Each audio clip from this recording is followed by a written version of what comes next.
The ancestors of the Shoshone Bannock people have been living here for time immemorial, and we are incredibly grateful to learn their stories and to be able to share some information about the incredible rich culture that they have in this area and that they continue to have in our region.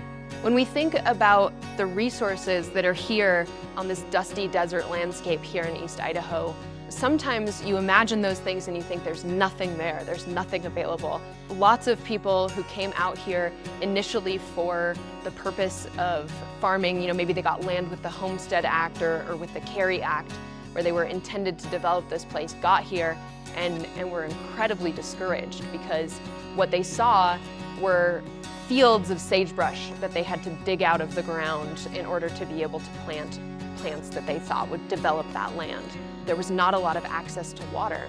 But what the Shoshone Bannock people saw here was an incredible wealth of resources. And they capitalized on all of those resources by following a process of seasonal rounds. When it was fishing season, they would find areas where they would fish. When it was hunting season for bison, they would move further into that landscape and find bison. And when it was winter time, they would move to a different area and find additional resources there, rabbits, for example.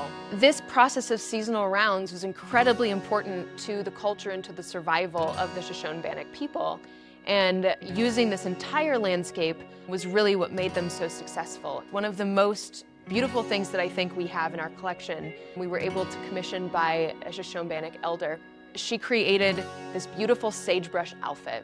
The entire outfit is made of the bark of sagebrush. When sagebrush would get very tall, they would go out and they would strip the bark off of it and they would scrape and clean it and make it pliable and softer, and then they would turn it into this incredible clothing, as well as, of course, using sage for ceremonial purposes too.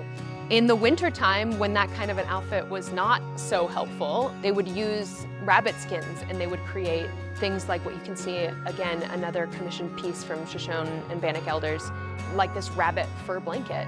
You can sort of imagine that using this entire landscape, seeing all those resources that were available to them, it was then incredibly difficult when the government restricted access to those resources by placing them on reservations. So I would definitely encourage you to learn more about the Shoshone Bannock people by visiting Fort Hall Reservation here in East Idaho and going to their museum and learning more about their stories.